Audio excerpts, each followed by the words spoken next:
Hey, welcome to The Cave, where we talk about all geek-related news. Comics, movies, games, and basically who can kick the snot out of who. Today we'll be covering DC's online event, DC's FANDOME. So stick around, we'll get right into it.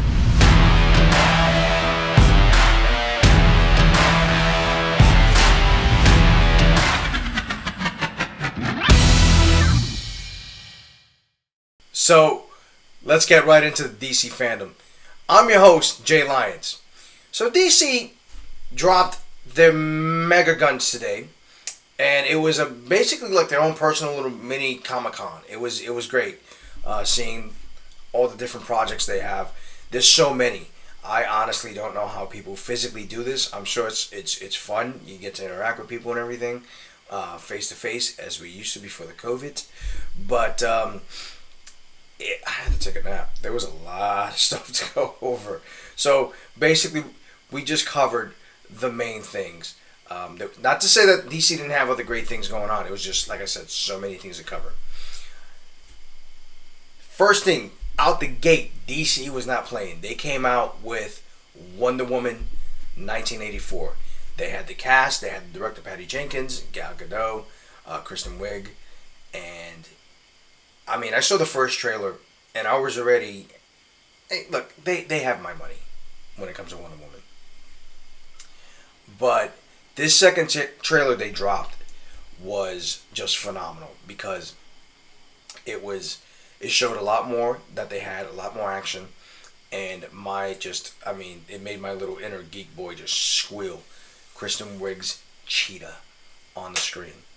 That's all we've been waiting for. Wonder Woman versus Cheetah on the silver screen, and trust me, they did not disappoint. DC is really going to have a big hit with that one. It's supposed to come out in November, I believe. So, or just before. I'm not entirely clear on that. Hit me up, let me know. And this next one they went into was from WB's Montreal's Gotham Knights. If you remember them, they gave us in the Arkham series, they gave us Batman Origins. Really good game, but they really did a nice job on this one as well with Gotham Knights. Basically, the premise is that Batman dies and his proteges, his team, the Bat Family, have to step up and protect Gotham. They have some really great designs. You can customize your characters. They have co-op play, so you can play in tandem with a friend, and they really focused on that from the gameplay, as well as personal favorite of mine is the Robin suit. I mean, no capes, but wow, how do you have a Robin suit without a cape? They made it work, and it's sweet. So I think going forward we're gonna start seeing. Don't be surprised if we start seeing DC's remodify Robin and other mediums in that way. So it's like I said, it's a personal favorite of mine. They also went into their cinematic universe as well, and it was just a way of connecting the TV shows with their movie universe, which they already did with Crisis on Infinite Earths when Ezra's Flash met Grant Gustin's Flash. Also, Dwayne "The Rock" Johnson is playing, as you're well aware of, Black Adam. Black Adam is like the opposite of Shazam in the sense that where Shazam's a goody two-shoes, Black Adam is a guy who's very much focused on what's best for him and his people. And The Rock seems, he was born to play this. Both the character and The Rock go hand in hand. It's going to be phenomenal. And he kind of dropped some hints that, after he's done with the Justice Society, the JLA might be next on his list. So he warned them. He's coming for them. Let's let them know something. Things will never be the same because the hierarchy of power in the DC universe is about to change. The other thing that dropped was Suicide Squad. Peter Gunn from Guardians of the Galaxy. He came over to DC to play in that toy chest. And from what we saw behind the scenes, he's going to knock that one out the park. the first one kind of fell short of doing. I think Peter Gunn is going to do it. The first one kind of almost seemed in the vein or an homage, if you will, to the Guardians of the Galaxy theme, and the sense of the feel that movie had, that you took a bunch of characters that no one really was familiar with, or they weren't that popular, and he made them a household name. So Peter Gunn right now has taken over Suicide Squad, and it's looking good. It's looking real good. More characters, some deep cut characters like Polka Dot Man, which there's a Polka Dot Man. So you're gonna want to check that one out. But also, that's not all the news on Suicide Squad. Rocksteady. Speaking of the Arkham games, Rocksteady, the guys that originally did the Arkham series, have come back. Long awaited by fans for the return of Rocksteady to the video game arena. And again, another hit. Suicide Squad assassinates the Justice League. I think it's called kills the Justice League. Point is, these two teams are going to go head on. And the premise of the game is that you are a member of the Suicide Squad. You can choose, the main ones that they used are the staples of the Suicide Squad. You had Deadshot, you had Harley Quinn, you had King Shark, and you had Captain Boomerang. And the gameplay is very much gun gameplay. It's Suicide Squad. And they did not hold back. If you've seen Red or familiar with the Suicide Squad, that's a team that it's really where you have the Justice League with the, this is our code, this is the line we don't cross. Suicide Squad has no qualms about crossing any lines. And Rocksteady translated that beautifully. Let's see, what else dropped? They also had some nice little in-between tidbits of Kevin Conroy's Batman with Will Friedle's Batman Beyond. They were doing like a Mystery Science Theater 3000 spoof on Adam West's Batman, which was cute. You also had, as I said, you had news on The Flash. So Ezra Miller's Flash, as I had mentioned before, they had a discussion about the movie that they're working on, or soon to be working on, hopefully once the pandemic dies down and they can resume working.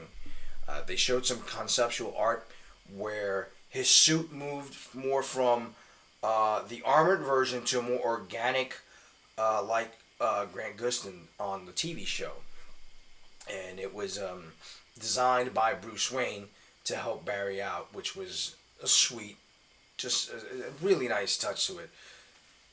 Can't wait for that. It looks like the Speed Force travels somehow into the suit. It's constantly a visual presence, if you will, throughout the suit from with the conceptual art.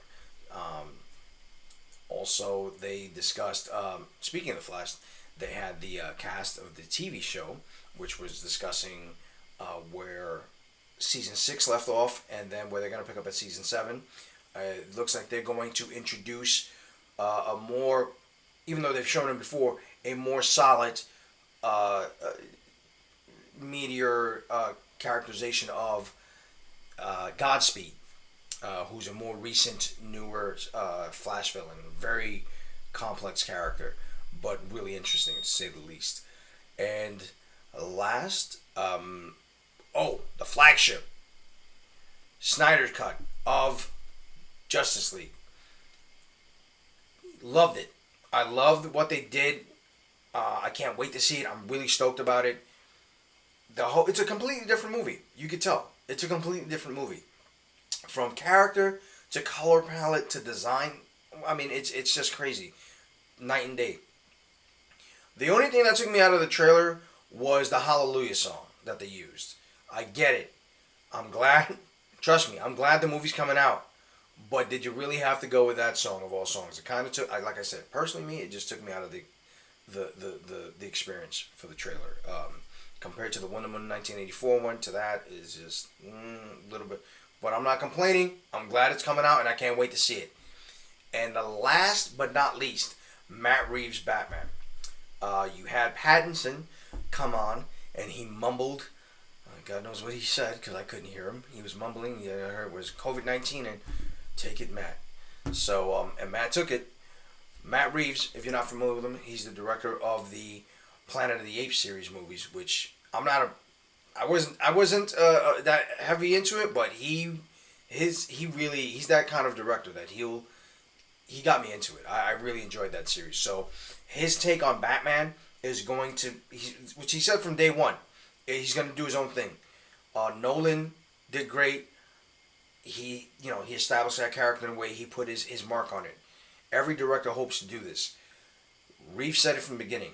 I'm going to go more to the detective side of him. I'm going to go into those darker themed stories that we're not used to seeing.